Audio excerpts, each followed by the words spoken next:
Hello there, my name is Tom. I'm a librarian at CU Scarborough. Today we're going to talk about PowerPoint assignments, what to do, what not to do. It's called that mostly because I couldn't work out how to nicely put do's and don'ts. So our first do pay attention to the assignment brief.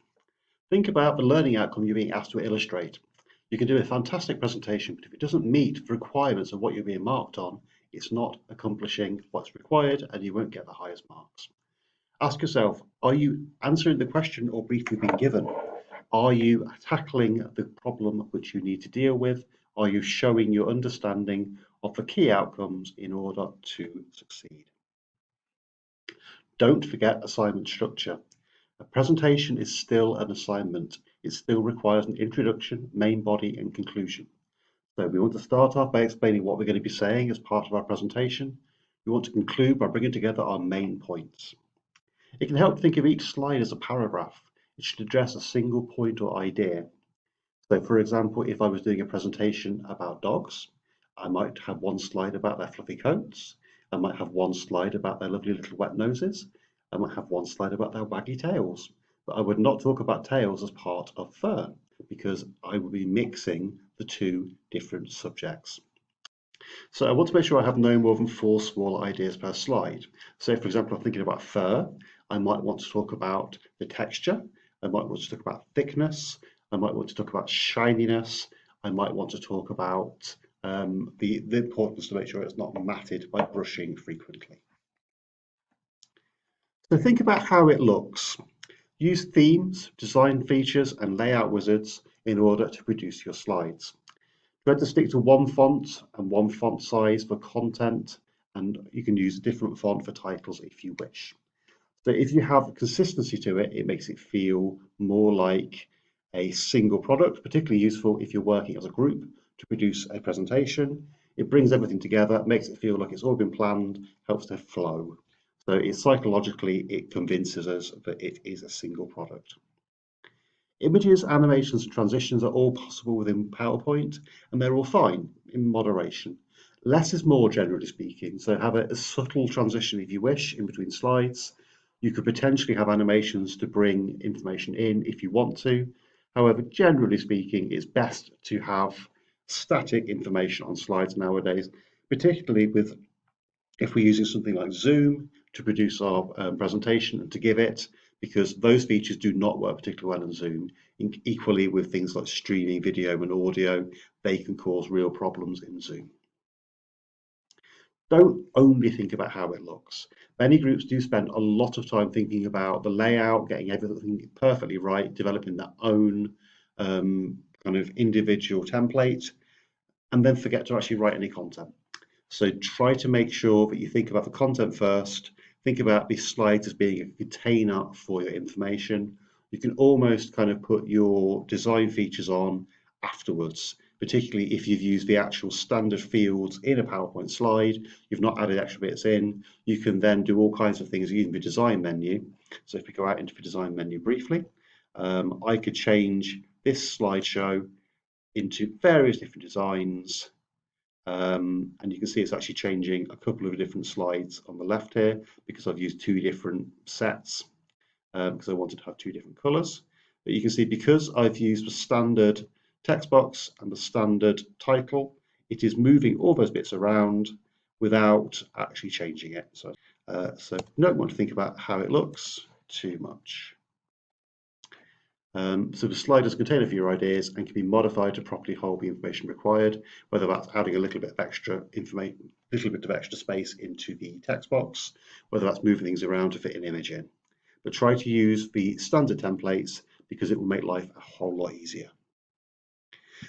Try to write out your key points. Think about bullet points. Think about the headlines of what you want to say. We don't want to say absolutely everything on the slide. We want to give core ideas. These help to focus your audience's attention. So some people will say, have literally one statement on the slide and then talk around it. That can sometimes mean that you wander, you sometimes kind of lose your focus a little bit unless you're really disciplined. You can absolutely use that approach, and there are different approaches called things like Pecha Kucha, which involve rapidly changing slides, which each have one concept on them, and you talk along with them, and they're a visual impetus. Ultimately, your slides are to accompany your speech, and the speech is the most important thing. So it is there to support the speech, and the speech is not there to serve the slide. One other way of using slides effectively is to write out a key quotation, which you can then break down and analyse. This is a very effective way of using things, and also it means you're unlikely to read things out. So you can provide the quote behind you, and then you can talk about what the theorist was saying, using that as an illustration. Try not to write out everything you said.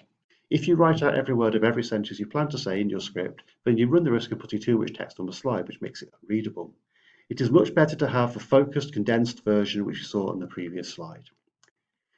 It will also help to stop the urge to read out the slides, which often makes you sound flat, boring, and dry.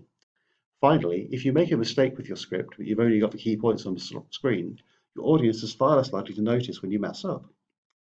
Less ultimately is more.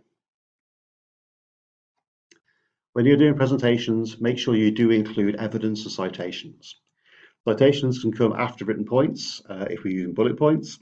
They can also be included in the corner of a slide to show the underlying evidence for a point, as we've done again on this slide just here. Ultimately, it is again a piece of academic work. It needs to have those conventions within it. We can slightly modify them, such as putting things in the corner. However, we generally need to make sure that we are using citation, we are referencing our work, we are pointing at evidence to support our claims.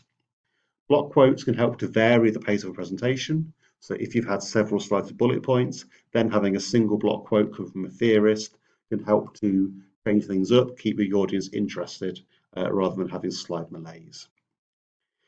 Make sure you include a reference list either as a slide at the end or a separate document provided to your audience. Again, your tutor will be able to give you guidance on what they expect of your particular assignment. Don't just repeat what other people say, however. Parrots ultimately don't win prizes. Your role with any kind of assignment is to interpret the evidence and to link it together to come to novel outcomes. So if I give you 10 pieces of Lego, you're all going to build it in slightly different ways, and that is your input. You're using the same building blocks to produce something new, novel, interesting for the audience to look at. One guidance note I used to have was one line of quotation needs 4 lines of analysis. And equally, one line which you put onto a slide, one line of other people's ideas that you put into a presentation would need 4 lines of you contextualizing it and linking it back to your question. Do try to get some practice if you can. PowerPoint and other presentation software will include modes to help you practice timings. It will also allow you to record yourself and watch it back to listen for areas where you may need to improve. You may have some vocal tics. You may have a habit of repeating yourself and repeating the same point 3 or 4 times. Do try not to be too self-critical, because it can be quite hard to listen back to this, particularly if you're not used to listening to your own voice. Please pity me, I need to edit this video in a minute. Although when you watch it, you actually may be surprised to know it's being edited at all. Don't panic if you go a bit wrong.